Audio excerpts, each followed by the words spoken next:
A child is born by Jermaine Greer, line by line Hindi explanation, class 12th English part 1. Hello learners, स्वागत है एक बार फिर आप सबका मेरी चैनल एडिफिकेशन में। आज का हमारा वीडियो है a child is born by Germaine Greer, line by line Hindi explanation, class 12th English part 1 का। पार्ट 1 वीडियो है, यानी कि 2 पार्ट में मैंने किया हुआ है। दूसरा पार्ट आपको नीचे मिल जाएगा। इस वीडियो में मैं आपको पूरा line by line Hindi explanation करूंगा, तो आपको पेशेंटली पढ़ना होगा। बेहतर होगा कि आप बुक खोल के पढ़ें। चलिए शुरू करते हैं। सबसे पहले ऑथर के बारे में थोड़ी बातें जान लें। तो जर्मेन ग्रेयर 1939 में पैदा हुई। ऑस्ट्रेलिया में ये पली बढ़ी पढ़ी। फेमिनिस्ट राइटर हैं ये, यानी कि महिलाओं की बात लिखती हैं। इनके जो कुछ फेमस वर्क्स हैं, यानी कि जो पॉपुलर वर्क्स हैं, पॉपुलर चीज़ें जो इन्होंने लिखी हैं, उनमें है the female यूनक, sex and destiny, the politics of human fertility और द चेंज। ये 3 किताबें इनकी काफ़ी फेमस है। किस बात के लिए जाना जाता है इनको? तो ये अलग अलग सामाजिक व्यवस्थाओं में महिलाओं की हालत के बारे में लिखती हैं, जानने की कोशिश करती हैं, हमारे सामने लाती हैं। क्या मानना है इनका? इनका मानना ये है कि जो सोशियो कल्चरल प्रैक्टिसेस हैं, यानी हर अलग अलग संस्कृतियों में, अलग अलग समाज में जो व्यवस्थाएं हैं, वो ऐसी हैं कि मर्दों के लिए हैं और औरतों को दबाने के लिए हैं, सब्जुगेट करती हैं औरतों को। इनका मानना है कि रीति रिवाज महिलाओं को दबाते हैं। ये जो इनका हम लोग पढ़ रहे हैं chapter a child is born, ये उनकी किताब सेक्स एंड डेस्टिनी से लिया हुआ है। और इसमें वो बताती हैं ईस्ट और वेस्ट में जो पेक्यूलियरिटी, यानी कि अजीब अजीब चीज़ें होती हैं, विचित्रताएं। जब बच्चा पैदा हो रहा होता है तो ईस्ट और वेस्ट, यानी कि हमारे यहाँ जो ईस्टर्न सोसाइटीज़ और वेस्टर्न जो यूरोपियन सोसाइटीज़ हैं, वहाँ क्या क्या चीज़ें की जाती हैं। तो चलिए इस चैप्टर को पढ़ते हैं ध्यान से हम लोग। लिखती हैं कि the ways of managing child birth in traditional societies are many and varied. Their usefulness stems directly from the fact that they are accepted culturally and collectively, so that the mother does not have the psychic burden of reinventing the procedures. अलग अलग समाजों में, अलग अलग संस्कृतियों में बच्चे का जो पैदा होना है, यानी कि जो प्रजनन क्रिया है, उसको मैनेज करने के तरीके कई हैं और अलग अलग हैं। यानी कि बहुत से तरीके और भिन्न भिन्न हैं। और उनकी जो उपयोगिता है, यूजफुलनेस, वो स्टेम का मतलब निकलती है इस बात से कि उनको पूरे समाज ने माना हुआ है कि हाँ, जब बच्चा पैदा हो रहा हो तो हम ये चीज़ें करेंगे। ऐसा क्यों किया गया है? सो दैट द मदर, ताकि माँ को does not have the psychic burden of reinventing the process, बार बार मानसिक बोझ से ना गुजरना पड़े। किस चीज़ के? कि प्रेगनेंसी में कौन सी चीज़ें होती हैं और कैसे उनको किया जाता है। इस बात को समझिए ध्यान से। एक समाज है, कई महिलाएं हैं, लेकिन वहाँ एक रीति रिवाजों की व्यवस्था है कि जब कोई औरत बच्चे पैदा कर रही होगी तो वो ऐसे ऐसे ये चीज़ें करेगी, ऐसे रहेगी, ऐसे जिएगी, ऐसे खाएगी, ऐसे पिएगी। अब अगर यह व्यवस्था नहीं होती तो हर महिला को खुद से ही ढूंढना पड़ता कि मेरे लिए क्या अच्छा है, मैं कैसे रहूं कि मेरा बच्चा अच्छा हो, मैं कैसे इस चीज़ को बेयर करूं। लेकिन चूंकि एक व्यवस्था बनी हुई है बहुत पहले से, तो सभी लोग जानते हैं, एक दूसरे को बताते हैं और सबको पता है कि एक व्यवस्था, एक प्रक्रिया जो है बच्चे के पैदा होने की, ये ऐसी है। इससे माँ पे कभी बोझ नहीं पड़ता अज्ञानता का, क्योंकि उसको पता होता है कि चीज़ें कैसे करनी है। आगे कह रहे हैं कि हालांकि even though the potential catastrophes are alive in the memory of her community and the index of anxiety high, a ritual approach to pregnancy which hems the pregnant woman about with taboos and prohibitions helps make the anxiety manageable. हालांकि जो potential catastrophe, यानी संभावित हादसे, संभावित दुर्घटनाएं हैं, उनकी यादें कहीं ना कहीं उस समाज के लोगों के दिमाग में जिंदा है। इसका क्या मतलब हुआ? किसी का बच्चा कभी पैदा हुआ, बच्चा मर गया या माँ मर गई, या हो सकता है दोनों को कोई दिक्कत हुई होगी, तो ये यादें भी उस समाज के लोगों में है कि बच्चा पैदा करना इतना आसान नहीं है। और इसीलिए the index of anxiety high, सबके मन में जो अवसाद है, जो तनाव है, वो बढ़ा रहता है जब बच्चा पैदा होने वाला होता है। एक घर में कोई प्रेग्नेंट लेडी है तो वो खुद परेशान होती हैं कि कैसे मैं इसको अच्छे से अपने बच्चे को इस दुनिया में लाऊं। बच्चे की माँ, बच्चे के पिता और उनके भी माता पिता और उनके रिश्तेदार सभी कहीं ना कहीं थोड़ा परेशान होते हैं। लेकिन इन सब के बावजूद a ritual approach to pregnancy which hems the pregnant woman about with taboos and prohibitions helps make the anxiety manageable. वो जो तनाव है, उस तनाव से सभी लोग पार पाते हैं। क्यों? क्योंकि उनको पता है कि रिचुअल अप्रोच क्या है इस प्रेगनेंसी की, यानी कि जो क्या क्या प्रक्रियाएं हैं, क्या क्या कर्मकांड हैं। जैसा कि पहले पैराग्राफ में इन्होंने बताया था कि जब कोई औरत प्रेग्नेंट है तो कौन सी चीज़ें करनी है, क्या खाना है, कैसे रहना है, ये सबको पता है।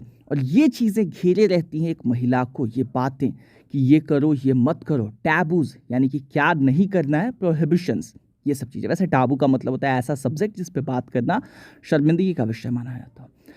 तो एक बार फिर से इन दोनों पैराग्राफ को समझ लीजिए। पहले पैराग्राफ में ये कहते हैं कि बच्चों के पैदा होने की प्रक्रिया हर समाज में एक होती है। लोगों को पता है कि बच्चा पैदा हो रहा हो तो हमको ये करना है, ये नहीं करना है। और ऐसा क्यों बनाया गया है व्यवस्था, ताकि हर माँ को बार बार ये चीज़ सोचनी ना पड़े कि मुझे आखिर करना क्या है। ठीक है, इसलिए बना दिया गया है, सबको पता है कि क्या करना है। माँ को बार बार नहीं ढूंढना पड़ता है कि आखिर मुझे करना क्या है। यूँ समझिए ना कि अगर आपका सिलेबस नहीं होता, एग्ज़ाम में क्या आएगा आपको कैसे पता, लेकिन एक सिलेबस बना दिया गया है ताकि हर स्टूडेंट को पता हो एग्ज़ाम में ये आएगा, हर स्टूडेंट को खुद से ढूंढना ना पड़े। तो इसीलिए एक व्यवस्था बना दी गई है कि हर माँ को पता हो कि मुझे ये चीज़ें करनी है, ये नहीं करनी है। ठीक, अगले पैराग्राफ में ये कहती है कि हालांकि लोगों के दिमाग में और उसकी माँ के भी दिमाग में कहीं ना कहीं ये बातें भी ताज़ा हैं कि बच्चे पैदा करना इतना आसान नहीं है, कुछ हादसे हो सकते हैं बच्चे के साथ, माँ के साथ। लेकिन फिर भी ये जो प्रक्रियाएं हैं, ये रिचुअल्स हैं, कर्म कांड को कहा जाता है, जो चीज़ें की जाती हैं किसी चीज़ में, तो इनकी वजह से कहीं ना कहीं वो तनाव थोड़ा घट जाता है कि हाँ मैं फलानी चीज़ें कर रही हूँ और फलानी चीज़ें नहीं कर रही हूँ। तो ये पहले दो स्टैंजा में ये समझाती हैं, पहले दो पैराग्राफ्स में।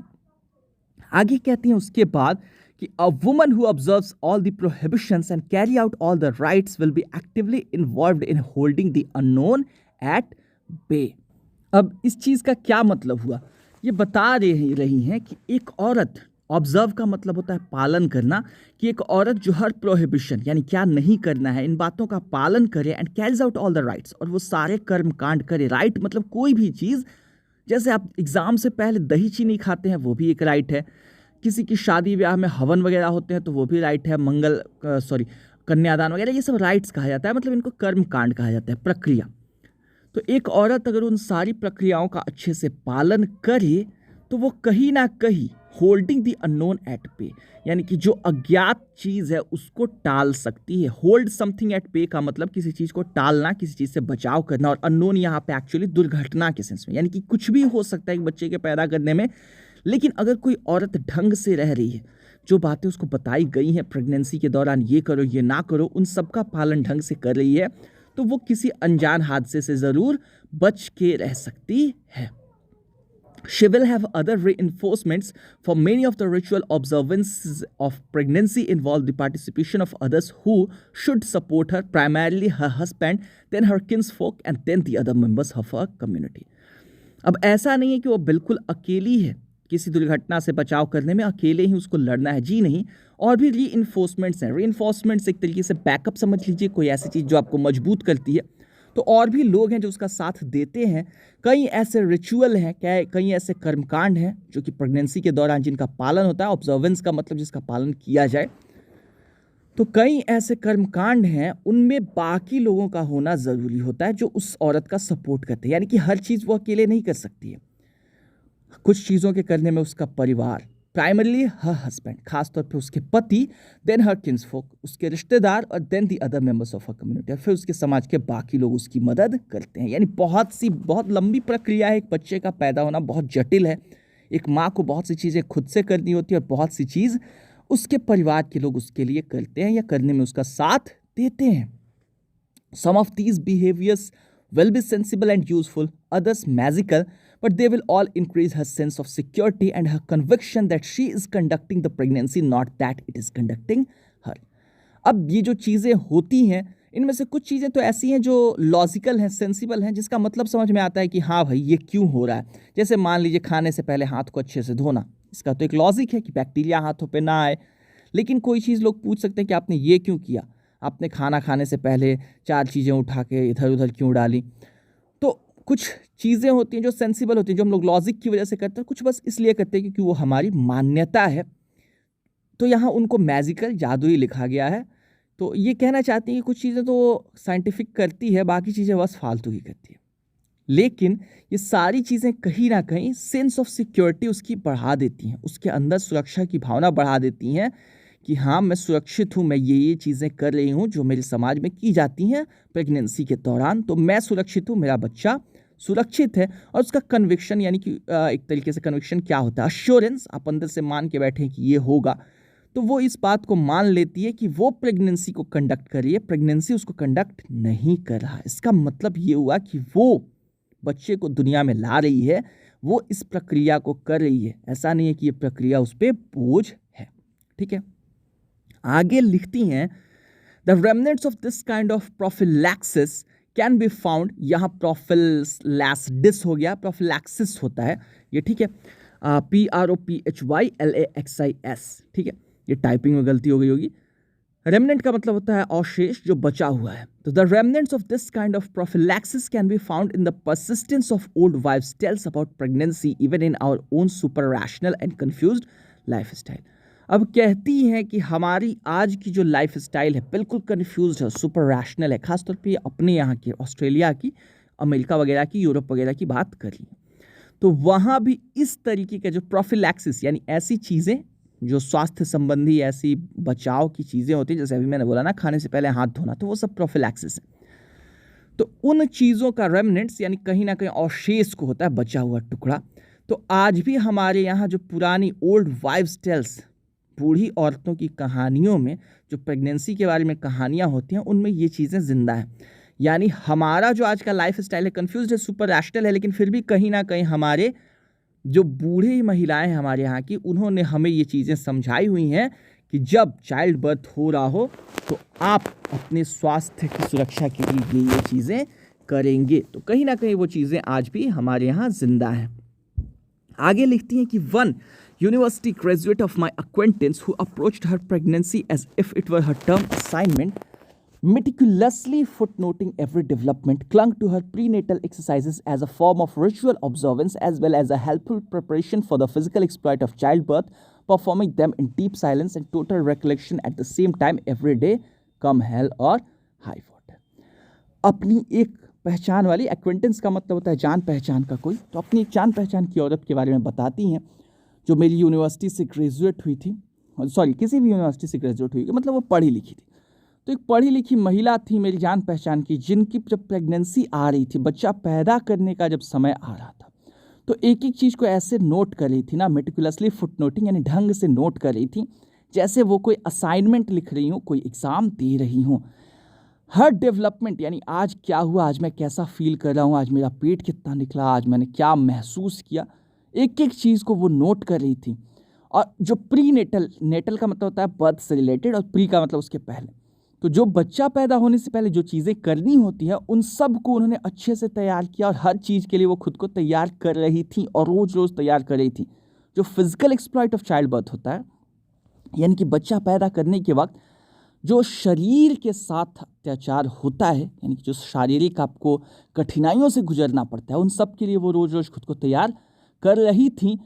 और बिल्कुल खामोशी से एक एक चीज़ याद करके लोगों से पूछ के वो लिख रही थी, हर समय, हर रोज़ नहीं, हर रोज़ एक ही समय, कम हेल और हाई वाटर, चाहे कुछ भी हो जाए। यानी कि चाहे कुछ भी हो जाए, हर रोज़ वो डायरी लेके बैठती थी और अपने बारे में चीज़ें लिखती थी। आज मैंने क्या महसूस किया, मुझे कैसा लगा और आगे क्या होना है, कैसे होना है, कि चीज़ को वो जानती थी, सोचती थी और समझती थी। आगे लिखता है कि as well she observed the old diehard superstition that acquiring equipment and apparel for baby before the birth was bad luck, and so one of my godchildren shot into the world without crib or napkins. अब इस चीज़ को बता रही हैं कि देखिए, एक तरफ तो वो माँ पढ़ी लिखी है, तो वो एक एक चीज़ को नोट कर रही है कि मुझे ये करना है, मुझे ये नहीं करना है, हर रोज़ वो लिख रही है कि आज मैंने क्या महसूस किया। तो ये साइंटिफिक चीज़ें, अभी इन्होंने कुछ देर पहले बात की थी ना सेंसिबल और मैजिकल की, तो वही समझा रही हैं यहाँ पे कि महिलाएं हर चीज़ को मानती हैं। जब माँ बनने वाली होती है ना, तो उसको हर तरह से अपने बच्चे की हिफाजत करनी है, चाहे उस चीज़ का कोई सेंस हो ना हो। कोई कहे कि सुबह 4 बजे उठ के बस ब्रश करके सो जाओ, तुम्हारा बच्चा ठीक रहेगा, तो वो भी करेगी, भले साइंटिफिक उसका कोई रीज़न ना हो। तो यही चीज़ें बता रही हैं कि वो माँ पढ़ी लिखी थी और एक एक चीज़ नोट करके करती थी, हर वो चीज़ जो साइंटिफिक है वो करती थी, लेकिन साथ साथ एक पुराना अंधविश्वास था जिसका वो पालन करती थी। और वो अंधविश्वास क्या है? तो वो अंधविश्वास ये है कि बच्चे के पैदा होने से पहले बच्चे से जुड़ी कोई चीज़ नहीं खरीदनी चाहिए। ये बैड लक है, ये मनहूसियत है, ये बुरा शगुन है, अपशकुन है। इसीलिए उसने कुछ नहीं खरीदा अपने बच्चे के लिए। और इस तरह से मेरा एक गॉड चाइल्ड इस दुनिया में बिना क्रिब या बिना नैपकिन के आया, यानी कि मेरा एक गॉड चाइल्ड जब पैदा हुआ तो ना उसके पास कुछ था, यानी इस बच्चे की गॉड मदर वो थी। एक बार समझ लीजिए गॉड मदर गॉड चिल्ड्रन क्या होता है। गॉड फादर या गॉड मदर, विदेशों में लोग अक्सर अपने बच्चे के लिए किसी इंसान को बनाते हैं, किसी पुरुष को गॉड फादर या किसी महिला को गॉड मदर, जो बिल्कुल खास होता है उनका, कि जब हम इस दुनिया में अगर ना रहें दुर्भाग्य से और हमारा कोई रिश्ता नहीं है तो ये उनका ध्यान रखें। तो ये गॉड मदर थी जर्मेन ग्रियर, उस बच्चे की जिसका यहाँ जिक्र हो रहा है, जिसकी माँ का जिक्र हो रहा है, इसीलिए उन्होंने उसको अपना गॉड चिल्ड्रन कहा है। तो मेरा एक गॉड चाइल्ड इस दुनिया में पैदा हो गया, और पैदा होने के वक्त उस बेचारे के पास उसका कुछ भी नहीं था, ना उसके पास उसका पालना यानी कि क्रिब था, ना कोई नैपकिन वगैरह थी। क्यों? क्योंकि उसकी माँ को एक अंधविश्वास था कि बच्चे के पैदा होने से पहले उसके लिए कुछ भी खरीदना एक बैड लक का साइन है। आगे कहती हैं, considerable effort had gone into seeing that the mother had every opportunity to enjoy her baby, but after her training for unmedicated childbirth for months in the event, the hospital refused to believe she was in second stage labor until her daughter's head had appeared. The hospital staff was so uncooperative about breastfeeding that mother and daughter discharged themselves after 2 days. अब लिखती हैं कि considerable effort, बहुत तैयारियां की थी इस बेचारे ने, इस माँ ने बहुत तैयारियां की थी कि मैं अपनी बच्ची के साथ, अपने बच्चे के साथ एक एक चीज़ इंजॉय करूं, और हम सब ने तैयारियां की थी इसकी। लेकिन इतना तैयारियां हो गई थी महीनों तक कि बच्चा कैसे होगा अनमेडिकेटेड, यानी बच्चे को पैदा करने में हमें ज़्यादा दवाइयों का इस्तेमाल नहीं करना है, ऑपरेशन वगैरह नहीं करना है। लेकिन जब हम लोग हॉस्पिटल गए उसको लेके माँ को, तो हॉस्पिटल वाले मानने को तैयार ही नहीं थे कि ये प्रेगनेंसी के सेकेंड स्टेज में है, यानी इनको बच्चा अब होने ही वाला है। लेकिन तभी बच्चा निकलना शुरू हो गया अपनी माँ के पेट से। उसकी बेटी का माथा जब बाहर निकला तब हॉस्पिटल वालों को समझ में आया कि हाँ, इनको बच्चा हो रहा है। यानी कि हॉस्पिटल वाले ऐसे थे जो मानने को तैयार नहीं थे कि इस औरत का बच्चा होने का डेट नज़दीक आ गया है। लेकिन तभी वहाँ बच्चा होना शुरू हो गया, तब उनको मानना पड़ा। और ये लोग अनमेडिकेटेड चाइल्ड बर्थ की ट्रेनिंग कर रहे थे महीनों से, यानी हम ज़्यादा दवाइयाँ नहीं लेंगे, हम ये चीज़ें नहीं करेंगे, ऑपरेशन वगैरह। लेकिन हॉस्पिटल वाले तो इन्हीं चक्करों में रहते हैं। तो ये लोग अनकोऑपरेटिव थे और ब्रेस्ट फीड नहीं करने दे रहे थे माँ को, कि नहीं आप अपना दूध नहीं पिला सकती, आपको ये लैक्टोजन वगैरह। हमारे यहाँ भी डॉक्टर्स काफ़ी लंबे वक्त तक झांसा देते रहे लोगों को कि आप लैक्टोजन पिलाइए, अपना दूध मत पिलाइए, अपना दूध सेफ़ नहीं होता। तो वो लोग अनकोऑपरेटिव थे, बिल्कुल सहयोग नहीं दे रहे थे कि आप अपना दूध पिलाइए। और इसी वजह से माँ बेटी ने खुद को हॉस्पिटल से निकाल लिया 2 ही दिन में, यानी कि 2 दिन बाद वो बेचारी हॉस्पिटल से चली आई, क्योंकि हॉस्पिटल के लोग जरा भी उनका सहयोग नहीं दे रहे थे, उल्टा उनको परेशान कर रहे थे। The birth was virtually unattended, और इस तरह से एक तरीके से आप कह सकते हैं कि वो जो बच्चा पैदा हुआ था वो अनअटेंडेड था, उसमें किसी ने कोई खास मदद नहीं की थी। In non-technocratic societies, except for remarkable accidents, birth is always attended. जबकि नॉन टेक्नोक्रेटिक सोसाइटीज़ भी होती हैं, यहाँ जहाँ टेक्नोलॉजी नहीं होती है, वहाँ भी एक आध चीज़ें छोड़ दी जाए एक आध बार के हादसे, तो उसके अलावा बच्चा हमेशा अटेंडेड ही होता है। यानी कि हर बार बच्चा पैदा कराने के लिए कोई ना कोई लोग वहाँ ज़रूर होते हैं। कई बार कोई हादसा हो जाए, जैसे माँ इमरजेंसी में वो कर रही है, जर्नी कर रही है और वहाँ कोई नहीं है, तो बस उसको छोड़ दिया जाए, तो हर बार कोई ना कोई बच्चा पैदा कराने के लिए होता है। लेकिन यहाँ हमारे यहाँ इन लोगों ने ऐसा किया, ये जो डॉक्टर्स थे, ये हॉस्पिटल के स्टाफ थे, इन लोगों ने ऐसा किया कि समझिए कि कोई ना ही था। आगे लिखता है, clearly infant and mother mortality is greater in traditional births, but in our anxiety to avoid death we may have destroyed the significance of the experience for the vast majority who live. लिखती हैं कि clearly, साफ तौर पे ये बात पता लगती है कि जो ट्रेडिशनल बर्थ्स हैं, यानी कि जहाँ बच्चा पैदा करने में किसी मशीन वगैरह का इस्तेमाल नहीं किया जाता था, वहाँ बच्चे और माँ के मरने की रेट ज़्यादा थी, यानी ज़्यादा वहाँ पे माँ बच्चा मर ही जाते थे। लेकिन फिर भी वो मृत्यु से बचने की जो हमने कोशिशें की हैं आज टेक्नोलॉजी को ला के, उसकी वजह से ये एक्सपीरियंस ख़त्म हो गया है जो लोग ज़िंदा हैं उनके लिए, कि हमने बच्चे को कैसे पैदा किया। अब ये 2 चीज़ें एक साथ कर रही हैं। एक तरफ तो ये कह रही हैं कि बच्चा पैदा होना ज़रूरी है, अटेंडेड यानी कि टेक्नोलॉजी का यूज़ भी ज़रूरी है ताकि बच्चा मरे ना, माँ मरे ना। लेकिन ये भी कह रही हैं कि ऐसा करने से वो एक्सपीरियंस ख़त्म हो जाता है बच्चा पैदा करने का। ठीक है, अभी अपनी बात को आगे बढ़ाते हुए कहती हैं कि no one would deny that each infant and particularly every maternal death is a tragedy to be prevented if at all possible, nor that modern obstetric care which has developed in the hospital setting has been at least partly responsible for the dramatic decrease in both maternal and prenatal mortality over the past half century.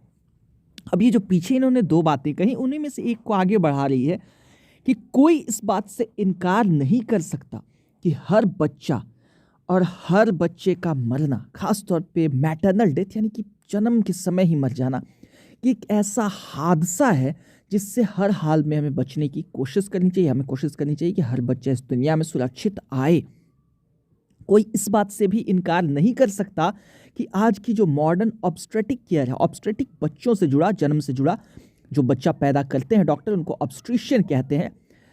तो modern obstetric जो care है, obstetric, उसने ऐसी hospital setting develop की है, यानी कि आज के डेट में ऐसा माहौल बना है हॉस्पिटल्स का कि थोड़ा बहुत बच्चों को बचाने में उसकी कुछ ना कुछ भूमिका है। जो ड्रामेटिक डिक्रीज आया है, पहले बहुत से बच्चे मर जाया करते थे, मैटरनल और प्री नेटल मोर्टेलिटी की बात यहाँ हो रही है। मैटरनल का मतलब माँ मर जाती थी, प्री नेटल यानी बच्चा जन्म से पहले मर जाता था। तो इसमें पिछले पास्ट हाफ सेंचुरी, पिछले 50 सालों में काफ़ी कमी आई है और कोई इस बात से इनकार नहीं कर सकता कि इसमें कहीं ना कहीं आज की जो हॉस्पिटल चिकित्सकीय व्यवस्था है उसका हाथ है। लेकिन आगे कहती हैं कि but it is not necessarily perverse to question whether our present priority should be to reach minimum figures for perinatal mortality at any price, when this includes giving up things which free human beings have often felt to be more important than their own survival, such as freedom to live their own lives their own way and to make individual choices in line with their own sense of values. कुछ typing mistakes हैं इसमें, आप लोग book पे ज़्यादा ध्यान दें। तो देखिए कुछ चीज़ें अब आगे ये कह रही हैं, ये इनकी दुविधा देखिए, ये जो हमारी राइटर हैं इनकी दुविधा, इन्होंने ये जो स्टैंजा जो हम लोग इस पेज पे पढ़ रहे हैं, जो पैराग्राफ, ये उठाया है शीला किटिंग्जर की बुक से और जॉन ए डेविस की एक बुक जो द प्लेस ऑफ बर्थ है उससे। और ये अपनी ही बात को, अपनी जो दुविधा है ना कि क्या किया जाए, आज की टेक्नोलॉजी का यूज किया जाए बच्चे पैदा करने में या नहीं, क्योंकि टेक्नोलॉजी से बच्चे बच तो जाते हैं लेकिन टेक्नोलॉजी के होने से कहीं ना कहीं वो अनुभव खत्म हो गया है। उसी दुविधा को ये आगे भी बढ़ा रही हैं। कहती है इट इज़ नॉट नेसेसरली परवर्स, परवर्स का मतलब होता है गलत, इमोरल।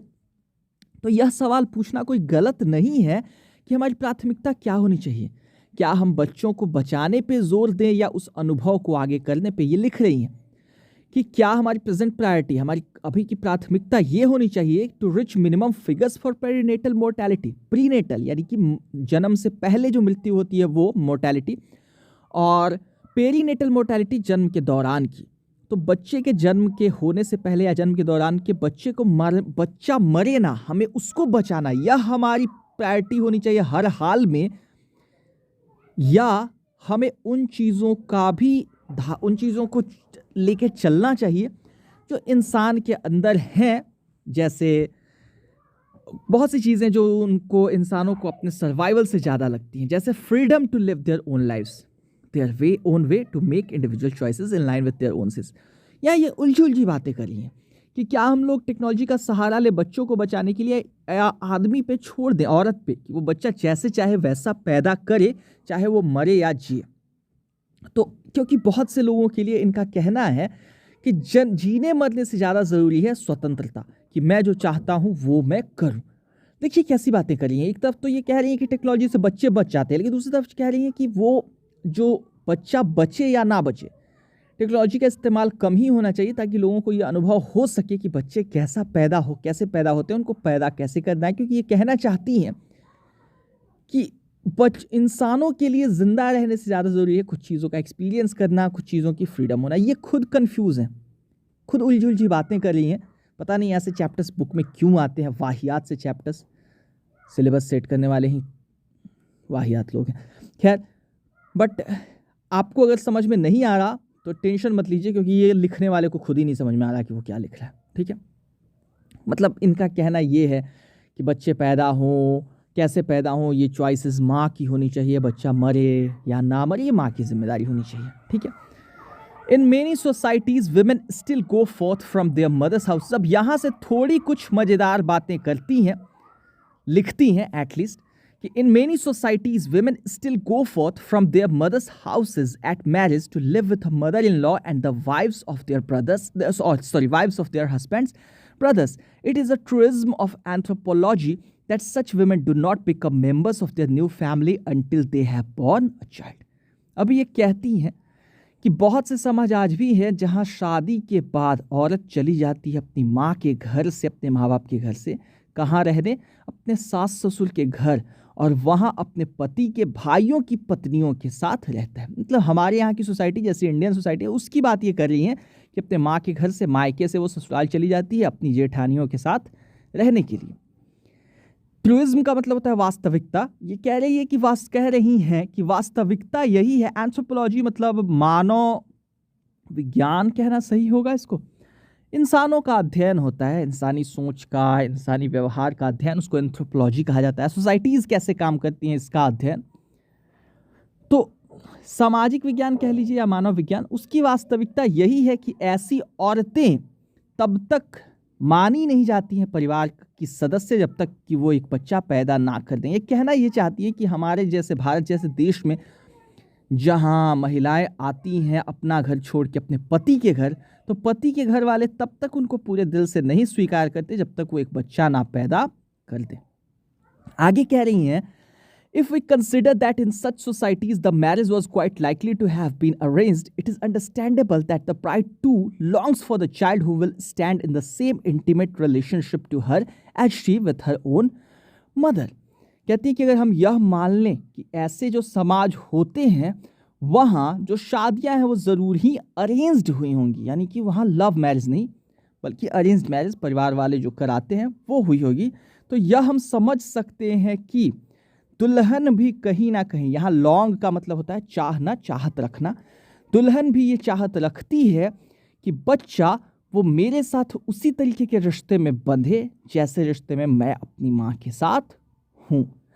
यानी कि ये पहले तो बात कर रही है कि बच्चा पैदा करेगी एक औरत तो उसके परिवार वाले उसको अपनाएंगे, लेकिन उसके बाद बच्चा पैदा करके बच्चे के साथ कैसा रिश्ता चाहेगी इसको भी ये रख रही है कि वो वैसा ही रिश्ता चाहेगी जैसा इसकी माँ के साथ था।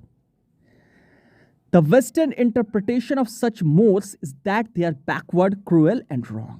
अब ये आगे बताते हैं कि पश्चिम के जो लोग हैं, अमेरिका, यूरोप, ऑस्ट्रेलिया वगैरह के लोग, वो लोग ये मानते हैं, इंटरप्रिटेशन मतलब इसको ऐसा मानना, अनुवाद करना, अर्थ निकालना। मोरल्स का मतलब मोरल्स के सेंस में है, ऐसी बातों का मतलब निकालते हैं कि ये चीज़ें जो हैं ये बैकवर्ड हैं, क्रूएल हैं, रॉन्ग हैं, ये पिछड़ी चीज़ें हैं, क्रूर हैं और गलत है। कौन सी चीज़ें? यही कि एक बच्चे का, एक लड़की का अपने घर से मायके से ससुराल चले जाना और फिर बच्चा पैदा करके एक्सेप्टेंस पाना। तो ये लोग मानते हैं, पश्चिम के लोग, कि ये सब गलत चीज़ें हैं जो औरत के साथ हो रही हैं। It is assumed that the sexual relations between the spouses are perfunctory and exploitative and that all mothers-in-law are unjust and vindictive. पश्चिम के लोग ये मानते हैं, अज्यूम करते हैं, अज्यूम का मतलब मान लेना, कि जो सेक्सुअल रिलेशनशिप है लड़का लड़की के बीच में, शादी के बाद जो हस्बैंड वाइफ होते हैं उनके बीच जो सेक्सुअल रिलेशनशिप है वो परफंक्ट्री है। परफंक्ट्री का मतलब जिसमें कोई एंथुजियाज्म ना हो, ऐसा नहीं है कि वो लोग उत्साह के साथ कुछ चीज़ें करते हैं, वो लोग बस ऐसे निभाए जा रहे हैं रिश्ते को, और कहीं ना कहीं वो एक्सप्लॉयटेटिव है या कहीं ना कहीं उसमें औरत का शोषण होता है। और पश्चिम के लोग ये भी मानते हैं कि सारी सासें कैसी होती हैं, अनजस्ट एंड विंडिक्टिव। अनजस्ट का मतलब होता है अन्यायपूर्ण, और विंडिक्टिव कहीं ना कहीं प्रतिशोध की भावना रखने वाला या क्रूर। तो मतलब सारी सासें खराब होती हैं, बुरी होती हैं, ऐसा पश्चिम के लोगों का कहीं ना कहीं मानना है। और पति पत्नी के बीच जो सेक्सुअल रिलेशनशिप है वो बस एक रूटीन के तौर पे चल रहा है, उसमें कहीं कोई प्यार व्यार नहीं है। अब आगे ये कहती हैं कि one of the greatest difficulties in the way of feminists who are not chauvinistic and want to learn from women who still live within a female society is the tendency of those women to withdraw into silent opposition when participating in international fora conducted in languages which they cannot speak with fluency. Women officials of the Sudanese government told me that they had given up going to international conferences even though the trips were a tremendous treat because they were tired of being told about their own lives instead of being consulted. अब आगे शुरू से बताती हैं कि one of the greatest difficulties in the way of feminists who are not chauvinistic, जो chauvinistic महिलाएं नहीं हैं, फेमिनिस्ट हैं। फेमिनिस्ट मतलब जो नारी के सम्मान की रक्षा के लिए कुछ ज़्यादा ही तत्पर रहती हैं, और शॉविनिस्ट नहीं है। शॉविनिस्ट का मतलब जिसको अपनी संस्कृति पे गर्व हो, अपनी भाषा, अपने देश पे गर्व हो, वो ऐसी औरतें होती हैं जिनको लगता है कि हम जिस संस्कृति में हैं वो हमें दबाए जा रही है। ये कूल बनने के चक्कर में अपने धर्म, अपनी संस्कृति को गालियाँ देती हैं और फेमिनिस्ट बनने की, नकली फेमिनिस्ट बनने की जिद में हैं। इनके साथ सबसे बड़ी परेशानी ये है कि ये ऐसी औरतों से सीखने की कोशिश कर रही हैं कि क्या गलत हो रहा है, जो खुद एक फीमेल सोसाइटी में रहती हैं, और ये उन औरतों की भलाई के लिए, यानी कहीं और कोई और किसी और औरत के साथ गलत हो रहा है इस सोच के साथ ये आगे बढ़ती हैं, लेकिन अपने खुद के यहाँ क्या गलत हो रहा है ये इस पे इनकी नज़र नहीं जाती है। ये साइलेंट अपोजिशन में चली जाती हैं जब ये इंटरनेशनल फोरा पे होती हैं, यानी कि जब कहीं पे फोरम का ये प्लूरल है, फोरा, किसी मंच पे अलग अलग जगहों की महिलाएं इकट्ठी होती हैं, तो ये खामोशी से बस विरोध ही करने लगती हैं उनकी बातों को बिना समझे। क्या कहना चाहती हैं ये? एक मंच पे बहुत सी महिलाएं इकट्ठा हुई अंतर्राष्ट्रीय स्तर पे, और ये फ्लुएंट नहीं है किसी लैंग्वेज में। मान लीजिए हिंदी बोलने नहीं आती किसी अंग्रेजी महिला को, लेकिन वो हिंदी बोलती हुई किसी महिला की बात को समझ के सीधे साइलेंटली अपोजिशन ही करने लगेगी। उसे लगेगा ये तो गलत हो रहा है तुम्हारे साथ। और यही वजह है कि सूडान की महिलाएं मुझे बताती हैं, जो गवर्नमेंट की ऑफिशियल महिलाएं हैं, कि वो उन्होंने इंटरनेशनल कॉन्फ्रेंस में जाना बंद कर दिया। क्यों? भले ही ट्रिप्स उनके लिए मज़ेदार होती थी, लेकिन जब वो वहाँ जाती थी इंटरनेशनल ट्रिप्स में, तो बाहर की औरतें सूडान की महिलाओं को बताने लगती थी कि तुम अपनी ज़िंदगी ऐसे जियो। वो पूछती नहीं थी कि क्या तुम्हें ये पसंद है कि नहीं, वो बस बताने ही लगती थी कि नहीं तुम्हारे साथ ये गलत हो रहा है। और इन चीज़ों से हम लोग थक चुके थे। इस पूरे पैराग्राफ को ध्यान से एक बार समझ लीजिए, मैं अच्छे से समझा देता हूँ। कुछ महिलाओं के साथ परेशानी ये है कि उन्हें लगता है कि दुनिया की सारी महिलाओं का ठेका उन्होंने लिया हुआ है, और ऐसे में वो सामने वाली महिला के लिए खुद ही निर्णय लेती हैं कि तुम्हारे साथ गलत हो रहा है। वो पूछती नहीं है कि क्या तुम्हें ये सही लगता है या नहीं, बल्कि उसके लिए खुद निर्णय लेती हैं। भले ही उसकी भाषा इनको समझ में नहीं आती, फिर भी विरोध करने लगते हैं कि नहीं नहीं तुम्हारे साथ गलत हो रहा है। और यही सब चीज़ों की वजह से सूडान की महिलाओं ने, कई महिलाओं ने इंटरनेशनल ट्रिप्स पे जाना बंद कर दिया, क्योंकि वहाँ अंग्रेज महिलाएं, मतलब जो अंग्रेजी बोलती थी, वो सूडानीज लैंग्वेज बिना समझे इनकी बातें सुन के कहती थी कि अरे तुम्हारे साथ तो गलत हो रहा है। और इस चीज़ों से ये लोग थक चुके थे, इसलिए इन्होंने आना बंद कर दिया। आगे ये कहती हैं कि thus we in the West would regard it as outrageous that a woman could lose her own name and become known as the mother of her firstborn once she has born it. Although, of course, most of us do not protest against the sinking of the women's lineage under her husband's name at marriage. अब कहीं ना कहीं ये थोड़ी rational बातें कर रही हैं। कहती हैं कि देखिए हमारे यहाँ की महिलाएं, जो पश्चिम की महिलाएं हैं, फेमिनिस्ट महिलाएं, वो आउटरेजियस मानेंगी इस बात को कि कितनी गलत यह बात है कि जब कोई औरत, किसी औरत ने बच्चा पैदा कर दिया भारत जैसे देश में, तो उसको अपने नाम की जगह उस बच्चे की माँ के नाम से जाना जाता है। यहाँ कुछ ना कुछ भारत का ही यहाँ जिक्र आ रहा है।